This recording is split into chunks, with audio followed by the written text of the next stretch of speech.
Hello दोस्तों, नमस्कार। मैं Dinesh Kumar DRS biology channel पर आप सभी का स्वागत करता हूं।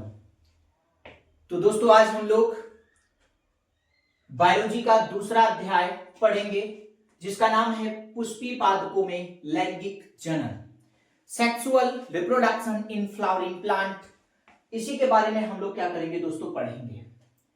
तो आइए हम लोग पहले इस लेसन पर चर्चा करते हैं कि इस जो है अध्याय में हमको क्या पढ़ना है। इस अध्याय में दोस्तों हमको क्या पढ़ना है, इस पर हम लोग क्या करते हैं, चर्चा करते हैं, यानी इनसाइड दिस चैप्टर। इस चैप्टर में हमको क्या पढ़ना है। तो सबसे पहले तो हम इस चैप्टर में दोस्तों पढ़ेंगे ना पुष्प। क्या पढ़ेंगे?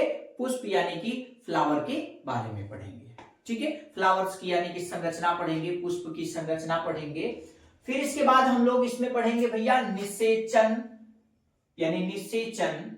ठीक है, निषेचन पूर्व संरचनाएं, यानी कि निषेचन पूर्व संरचना का मतलब होता है कि निषेचन होने से पहले यानी फ्लावर में, पुष्प में क्या होता है, कौन सी संरचना होती है, कौन सी घटना होती है। यानी कि इसमें क्या होगा, पुंकेसर पढ़ेंगे हम लोग निषेचन पूर्व घटना में, यानी स्त्री केसर पढ़ेंगे, और परागण की क्रिया को हम क्या करेंगे दोस्तों, पढ़ेंगे।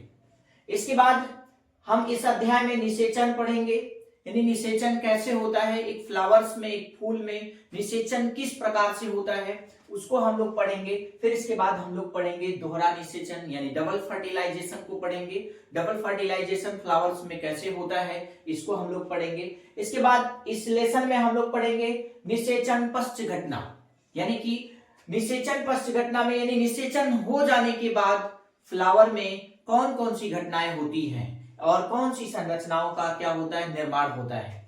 हम लोग इसमें पढ़ेंगे भ्रूणपोष को पढ़ेंगे दोस्तों, भ्रूणपोष पढ़ेंगे, भ्रूण पढ़ेंगे, भ्रूण का परिवर्धन पढ़ेंगे, और इसके बाद बीज भी पढ़ेंगे, और फल के बारे में पढ़ेंगे कि कैसे फल का निर्माण हो जाता है, कैसे एक फ्लावर खिलता है, कैसे एक फूल खिल करके फल का क्या करता है, निर्माण करता है, बीज का निर्माण करता है, और वह बीज आगे चल करके कैसे अंकुरित होकर के एक नए पौधे में रूपांतरित होता है। इन सभी को हम लोग क्या करेंगे दोस्तों, एक एक करके क्या करते हैं, पढ़ते हैं।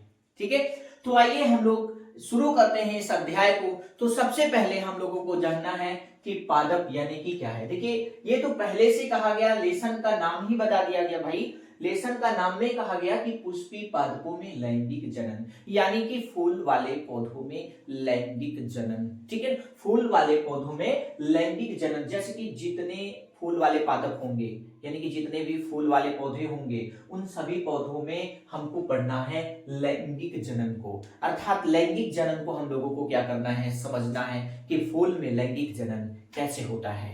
ठीक है दोस्तों, तो देखिए सबसे पहले आपको हम बता दें कि जो पादप है, जो पौधों का एक जगत है, जो पादप जगत बनाया गया है, वो पादप जगत को सबसे पहले आइकलर नामक वैज्ञानिक ने, यानी एक आइकलर थे, याद रखिएगा, नाम लिख दे रहे हैं यहाँ पे, नोट कर लीजिएगा आप लोग भी, आइकलर थे। ठीक है, आइकलर थे। इन्होंने पौधों को, यानी कि समस्त पौधों को, यानी इस पृथ्वी पर पाए जाने वाले समस्त पौधों को कितने भाग में डिवाइड किया भैया, 2 भाग में डिवाइड किया था।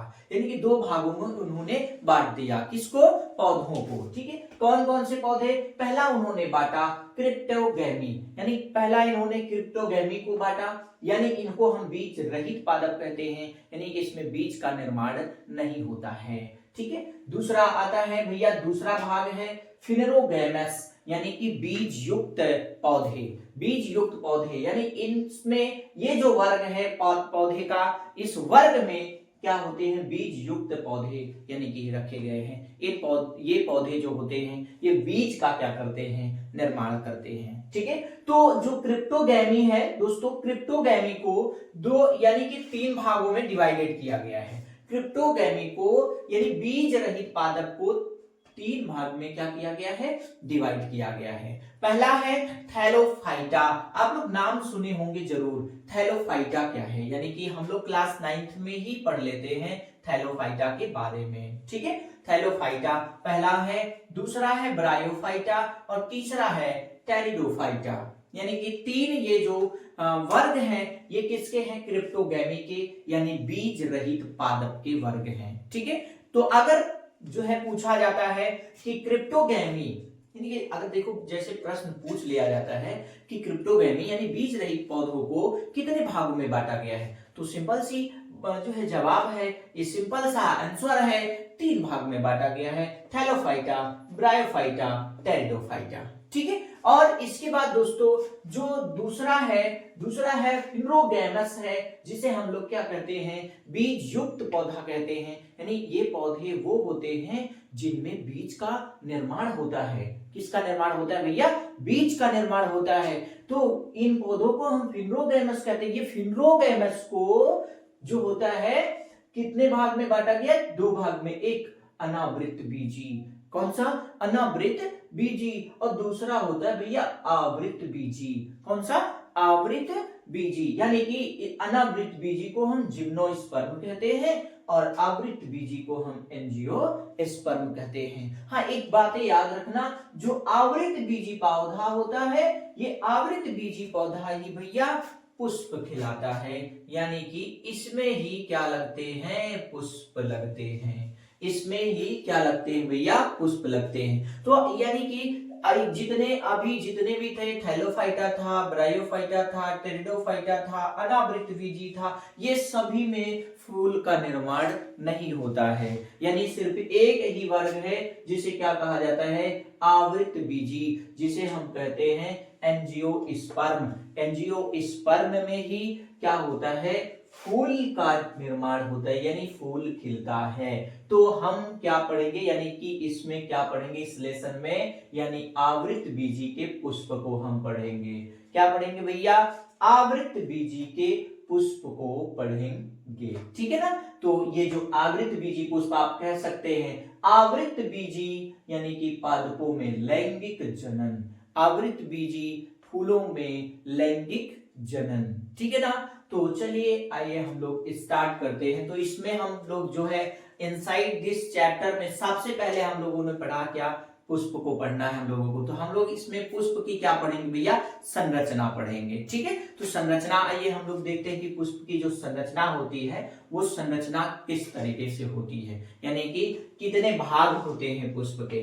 तो एक तो नोट करके रखिएगा कि सबसे पहले यानी कि पादपों को 2 भाग में डिवाइड करने वाले जो वैज्ञानिक थे वो कौन थे, आइकलर थे। आइकलर ने पौधों को 2 भाग में डिवाइड किया है, क्रिप्टोगैमी जो बीज रहित पादप होते हैं, और दूसरा होता है फिनोगैमस जिसे हम लोग बीज युक्त पौधा कहते हैं। तो जो क्रिप्टोगैमी होता है भैया, क्रिप्टोगैमी ये इसको 3 भाग में डिवाइडेड किया गया है। 3 भाग में इस पौधे को यानी बीज रहित पौधों को 3 भागों में विभाजित किया गया है।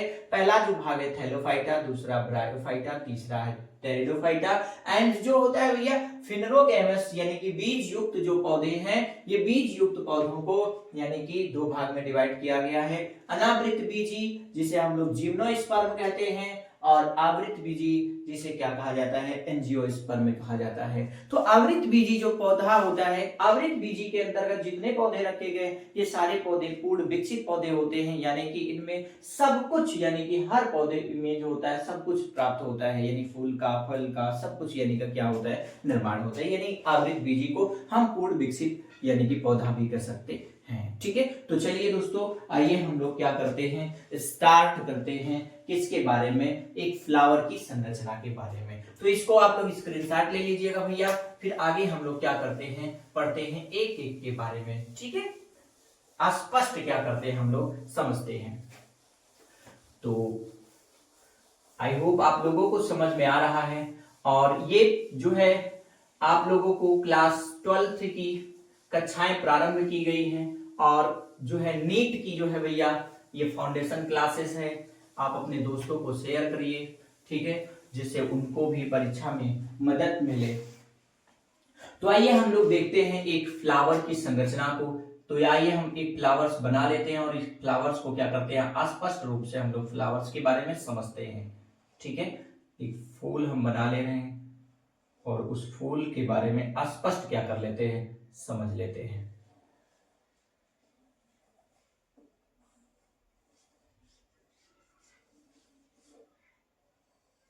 ठीक है, तो जो है ये एक फूल है भैया, यहां पे आपको एक फूल बना दिया गया है, ठीक है। और ये फूल आवृत बीजी पौधे का है, क्योंकि आवृत बीजी पौधे में ही क्या होता है भैया, फूल का निर्माण होता है, ना तो टेरिडोफाइटा में, ना तो ब्रायोफाइटा में, ना तो जो होता है थैलोफाइटा में, इन सभी में जो होता है निर्माण नहीं होता। देखिए आइए हम लोग जो है देख लेते हैं एक फूल की संरचना के बारे में, यानी कि जो फूल होता है भैया, ये फूल के कितने भाग होते हैं। बेसिकली आपको बता देना, बेसिकली जो होते हैं एक फूल के 4 ही भाग होते हैं, यानी कि एक फूल के 4 भाग होते हैं, बस याद रखिएगा फूल में 4 भाग होते हैं, ठीक है। एक फूल में कितने भाग होते हैं, 4 भाग होते हैं भैया। तो हर भाग को हम लोग क्या करते हैं, स्पष्ट रूप से पढ़ते हैं। देखिए ये जो पहला पार्ट होता है ना, पहला भाग होता है, इसको हम लोग बोलते हैं ना बाह्य दल। क्या बोलते हैं भैया, बाह्य दल कहा जाता है, ये बाह्य दल, जिसे हम लोग अंग्रेजी में कैलिक्स कहते हैं।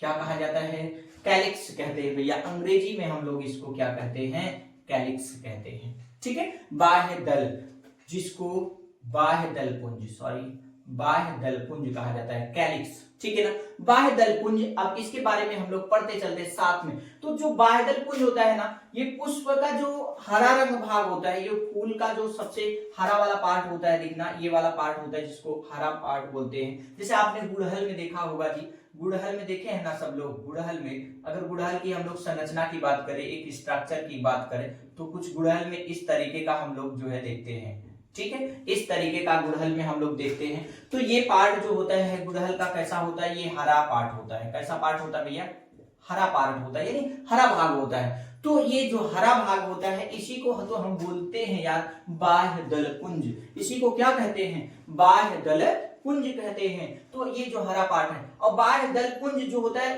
किसे कहा जाता है जानते हैं, बाह्य दल के समूहों को, बाह्य दल के समूह को क्या कहते हैं, बाह्य दल पुंज कहते हैं। जैसे अभी बाह्य दल पुंज क्यों कहा गया, कि यहाँ पे देखिए एक और 2 बाह्य दल पुंज यहाँ पे बनाए गए हैं, ठीक है, यानी कि 1 और 2 बनाए गए हैं।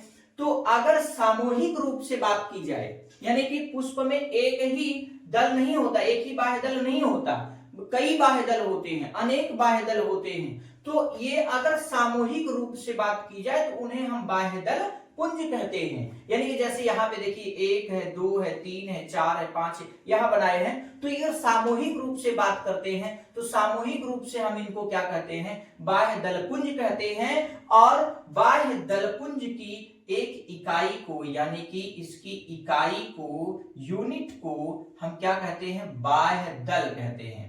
याद रखिएगा क्या कहा जाता है, बाह्य दल। अंग्रेजी में हम इसको सेपल कहते हैं, ठीक है भैया, क्या कहा जाता है, सेपल कहा जाता है, याद रखिएगा, ठीक है। अंग्रेजी में इसको सेपल कहते हैं, यानी कि अब आप कह सकते हैं सेपल की, यानी कि बाह्य दल के समूह को ही क्या कहते हैं, बाह्य दल पुंज कहते हैं, ठीक है। तो अगर पूछा गया प्रश्न, चाहे इस तरीके से पूछा जाए कि बाह्य दल पुंज की इकाई को क्या कहते हैं, तो आप बताइएगा बाह्य दल कहते हैं, यानी सेपल कहा जाता है। अगर ये पूछा जाए कि बाह्य दल के समूहों को क्या कहते हैं, तो हमको बताना है भैया बाह्य दल पुंज कहते हैं। और ये हरे रंग का होता है, कैसा होता है, हरे रंग का होता है, ठीक है ना, ये हरे रंग का होता है। और इसका कार्य क्या होता है, मेन काम इसका क्या होता है भाई, इसका कार्य क्या होता है, ठीक है, इनका फंक्शंस क्या होता है, इनका कार्य क्या होता है। कलिका अवस्था में, यानी कि जब फूल खिला नहीं होता, यानी कि जब दौड़े के समय होता है, जब उसमें दौड़ा लिया होता है, आप लोग दौड़ा जानते हैं, जो कलिका अवस्था में होता है ना, कलिका अवस्था में, तो कलिका अवस्था में इस तरीके से होता है। तो कलिका अवस्था में ये क्या करता है जानते हैं, इसका कार्य होता है कलिका अवस्था में, कलिका अवस्था में पुष्प की सुरक्षा करना होता है, पुष्प की सुरक्षा करना होता है भैया, ठीक है, सुरक्षा करना होता है, ठीक है, पुष्प की सुरक्षा करना, यानी कि कलिका अवस्था में ये जो बाह्यदल पुंज होता है, ये क्या करता है, पुष्प को सुरक्षा प्रदान करता है, ठीक है। फिर इसके बाद जैसे जैसे यहाँ इसके अंदर जैसे जैसे दूसरा चक्र, यानी कि दूसरा भाग मैच्योर होता जाता है, वैसे वैसे जो होता है ये जो होता है रैप्चर्ड होता है यानी कि फटता है और इनके इसके अंदर के सारे ऑर्गन्स और फ्लावर के और अंग जो होते हैं क्या करते हैं, बाहर निकलते हैं। ठीक, तो चलिए आई होप आप लोगों को ये समझ में आ गया होगा। तो सिंपल सी बात है यार भैया कि बाह्य दल पुंज किसे कहते हैं, यानी कि बाह्य दल के समूह को हम क्या कहते हैं, बाह्य दल पुंज कहते हैं। ये हरे रंग का होता है। कैसा होता है, हरे रंग का। कार्य क्या होता है, ये कार्य क्या है, कलिका अवस्था में सुरक्षा प्रदान करता है। क्या प्रदान करता है, सुरक्षा। बिल्कुल बिल्कुल एकदम पूर्ण रूप से समझ में आएगा भाई, पूर्ण रूप से हम लोग समझेंगे। ठीक है, तो चलिए आगे हम लोग अगले भाग के बारे में पढ़ते हैं। पुष्प की अगली संरचना के बारे में हम लोग पढ़ते हैं भैया। पुष्प की अगली संरचना क्या है, ठीक है, पुष्प की अगली संरचना क्या होती है। तो देखिए पहला चक्र हम लोगों ने पढ़ लिया, पहला भाग हम लोगों ने पढ़ लिया।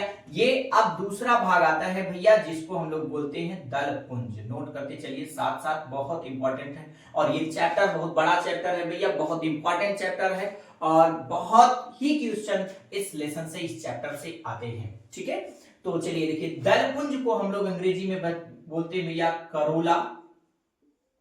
ठीक है, इनको हम लोग करोला कहते हैं, यानी कि करोला क्या है, ठीक है, ये पुष्प का द्वितीय भाग होता है, यानी कि दूसरा चक्र होता है। दलपुंज जो होता है ये पुष्प का द्वितीय क्या होता है, चक्र होता है, यानी कि दूसरा भाग होता है। ठीक है, और इसके एक इकाई को अगर बात की जाए, इकाई यूनिट ऑफ करोला, यानी कि जो इकाई होती है किसकी भैया, दलपुंज की, ये इकाई होती है, कहा जाता है इकाई, इसकी दलपुंज की इकाई को हम क्या कहते हैं, कहते हैं भैया दल। क्या कहा जाता है भैया, दल कहा जाता है। ठीक है, दल को हम लोग अंग्रेजी में यानी कि क्या कहते हैं, पेटल कहते हैं, पेटल कहते हैं। बिल्कुल बिल्कुल समझ में आएगा भाई, चिंता ना करें, पूर्ण रूप से समझ में आएगा। ठीक है, बेसिकली एकदम पूरा बेसिक दिमाग में एकदम जो है आपको ठूस ठूस के भर दिया जाएगा, घबराइएगा ना। ठीक है, तो देखिए जो इसकी दलपुंज की एक इकाई को हम क्या कहते हैं, दल कहते हैं, जिसे हम अंग्रेजी में क्या कहते हैं, पेटल कहते हैं। और अब अगर दलपुंज की बात की जाए तो दलपुंज क्या है, ठीक है, तो दलपुंज जो है दलों का क्या है, समूह है, दलों का समूह है, यानी पेटल का समूह है, group of the petal is called Corolla. यानी कि जो है क्या कहते हैं भैया, दलपुंज किसे कहते हैं, दलों के समूह को दलपुंज कहते हैं। ठीक है, तो ये जो देखिए ये पार्ट मैंने जो बनाया है यहाँ पे, ठीक है, ये जो पार्ट आपको बनाया गया है यहाँ पे दिखाया गया है, ये पार्ट किसका है जानते हैं, ये है पार्ट आपके दल पुंज का, ये पूरा दल पुंज है। और ये कैसा होता है जानते हैं, ये रंगीन होता है। अरे यार भैया उसको देखे ना, गुड़हल को आपने देखा होगा, गुड़हल को सभी लोगों ने देखा, गुड़हल को तो सभी लोगों ने देखा है, बेसिकली हम लोग देख लेते हैं गुड़हल। जैसे अभी देखो ये था आपका बाह्यदल पुंज था, तो जब ये इसके अंदर मैच्योर होगा तो ऐसे देखिए धीरे धीरे धीरे धीरे लाल वाला भाग निकलता है जी, लाल वाला भाग, इसको हम ये कैसा होता है, रेड कलर का होता है ना, जाते हैं ना, लाल वाला भाग होता है, तो उसी को हम बोलते क्या बोलते हैं, लाल वाला भाग होता है, उसको बोलते हैं ना दलपुंज। क्या बोलते हैं, दलपुंज। तो आप कह सकते हो जी, कह सकते हो कि दलपुंज जो है ये रंगीन भाग है। कैसा, रंगीन। तो हर पुष्प में एक ही समान इनका रंग नहीं होता, किसी पुष्प में ये लाल हो सकता है, ठीक है, किसी में ये गुलाबी हो सकता है, ठीक है, किसी में ये जो है नीला हो सकता है, किसी में ये पीला हो सकता है, यानी कि दलपुंज रंगीन होता है। ठीक है, कैसा होता है, रंगीन होता है, गुलाबी हो सकता है, नीला हो सकता है, पीला हो सकता है, कुछ भी हो सकता है, यानी कोई भी रंग का हो सकता है, इसलिए डायरेक्ट कह सकते हो यानी कि दलपुंज रंगीन होता है। ठीक है, दलपुंज कैसा होता है, रंगीन। और एक और चीजें, ये रंगीन के साथ साथ ना इसे पुष्प का ना आकर्षक अंग कहा जाता है। नोट करते चलिए भैया, ठीक है, आकर्षक अंग कहा जाता है। और ये वाह, attraction part of the flower is called, कौन, करोला। यानी कि ये अट्रैक्ट करता है, किसको अट्रैक्ट करेगा, जंतु को अट्रैक्ट करेगा, किसको, जंतु को अट्रैक्ट करेगा। किस लिए अट्रैक्ट करेगा, परागण के लिए करेगा भैया, परागण के लिए, यानी परागण के लिए करेगा, पॉलिनेशन के लिए अट्रैक्ट करता है कि आओ मेरे ऊपर बैठो, मेरे परागकणों को अपने पैर में चिपकाओ और लेकर जाओ, दूसरे वर्तिकाग्र पर पहुंचाओ, परागण कराओ। ठीक है, ये अट्रैक्ट करता है, ये बुलाता है, कौन बुलाता है, ये दलपुंज, क्योंकि ये कैसा होता है, ये रंगीन होता है। कलर से इसके यानी कि रंगीन होने के कारण कीट आकर्षित होते हैं इसकी तरफ और आकर्षित होकर के इसके तरफ आगे आ जाते हैं। ठीक है, बहुत इंपॉर्टेंट, ठीक है, बहुत इंपॉर्टेंट प्रश्न। यानी कि अगर पूछा जाता है कि जो पुष्प का आकर्षक अंग कौन है, तो भैया कौन है, दलपुंज कहा जाता है। ठीक है, किसको कहते हैं हम लोग, दलपुंज को कहते हैं। Very most important. और इसका भी काम क्या है, इसका भी कार्य होता है किसका, दलपुंज का। इसका भी कार्य है पुष्प की रक्षा करना, पुष्प की रक्षा करना, यानी पूरे पुष्प की जो होता है रक्षा करता है। ये पूरे पुष्प की सुरक्षा करता है, पूरे पुष्प को यानी जायांग को, पुमंग को ये ढक करके रखता है ताकि उन्हें कोई प्रॉब्लम ना हो। ठीक है, तो ये दो हम लोगों ने चक्र को, दो चक्र को हम लोगों ने पढ़ लिया। ठीक है, तो चलिए आगे चलते हैं, हम लोग जो है अगला चक्र पढ़ते हैं पुष्प की संरचना में। ठीक है, वेरी मोस्ट। आप लोग भी साथ साथ नोट करते चलिए, ये लेसन बहुत ही इंटरेस्टिंग लेसन है और बहुत मजा आएगा आप लोगों को पढ़ने में। साथ साथ आप पढ़ेंगे जो है तब, और अच्छे से लगन से मेहनत करेंगे तो भैया सफलता एक दिन आपके कदम को चूमेगी। जब आप लगातार निरंतर अपने कार्यों को करते रहेंगे तो यानी कि सफलता आपकी कदम को चूमेगी। जितना तेज दौड़ोगे उतना ही तेज सफलता आपको मिल जाएगी। ठीक है, जितनी तेज दौड़ेंगे, जितनी तो तेज अपने लक्ष्य को पाने की कोशिश करेंगे, उतनी ही तेज आप जो है भैया अपनी मंजिल को दबोच लेंगे, यानी पकड़ लेंगे। ठीक है, चलिए आगे हम लोग देखते हैं, तीसरा चक्र की बात करते हैं हम लोग। तीसरे चक्र जो आता है भैया तीसरा, क्योंकि हम लोगों ने पढ़ा कि पुष्प के कितने चक्र होते हैं, यानी पुष्प के कितने भाग होते हैं, पुष्प के टोटली यानी कि 4 भाग होते हैं। तो अगला भाग हम लोग पढ़ते हैं, तीसरा भाग पढ़ते हैं जिसे हम कहते हैं पुमंग कहते हैं। याद रखिएगा, पुमंग कहते हैं। पुमंग जो है भैया ये male part of the flower, यानी कि male part of the flower. ठीक है, मेल पार्ट ऑफ द यानी male part of the flower, यानी कि ये पुष्प का नर भाग होता है। कौन सा भाग होता है, नर भाग। यानी पुमंग कौन सा भाग होता है भैया, पुष्प का नर भाग होता है। ठीक है, पुष्प का कौन सा भाग है भाई, नर भाग होता है। ठीक है, आप देखिए इसको हम ना अंग्रेजी में हम लोग एंड्रोसियम कहते हैं जी। क्या कहते हैं, एंड्रोसियम कहते हैं। ठीक है, क्या कहते हैं भैया, एंड्रोसियम कहा जाता है इसको अंग्रेजी में। और पुमंग की एक इकाई को, यानी आ गई बात इकाई की, यूनिट ऑफ एंड्रोसियम क्या कहलाता है जानते हैं, पुंकेसर। क्या कहते हैं, पुंकेसर कहा जाता है भैया, पुंकेसर, जिसे हम लोग क्या कहते हैं, जिसे हम लोग स्टेमेन कहते हैं। ठीक है, क्या कहा जाता है, स्टेमेन कहा जाता है अंग्रेजी में पुंकेसर को। ठीक है, तो पुंकेसर यानी कि पुंकेसर के समूह को क्या कहते हैं, पुमंग कहते हैं। पुंकेसर के समूह को क्या कहा जाता है, पुमंग कहा जाता है भाई। ठीक है, तो यानी पुमंग जो होता है ये पुंकेसर का ही समूह होता है। तो इसका मतलब है एक फूल में पुंकेसर की संख्या कई होती है, यानी एक पुंकेसर नहीं होता। जैसे यहाँ पे हमने देखो एक दिखाया है, तो और भी होते हैं यानी कि फ्लावर्स के अंदर। ठीक है ना, कई यानी कि ऐसे पुंकेसर लगे होते हैं। तो देखिए यहाँ पे बन गया ना, कई यानी कि पुंकेसर हो गए। तो कई पुंकेसर मिल करके समूह बना करके क्या बनाते हैं भैया, पुमंग बनाते हैं। क्या बनाते हैं, पुमंग बनाते हैं। और इसकी एक इकाई को ही तो क्या कहते हैं, पुंकेसर कहते हैं, यानी कि स्टेमन कहते हैं। ठीक है ना, चलिए ठीक है, आपको यह क्या हो गया, समझ में आ गया।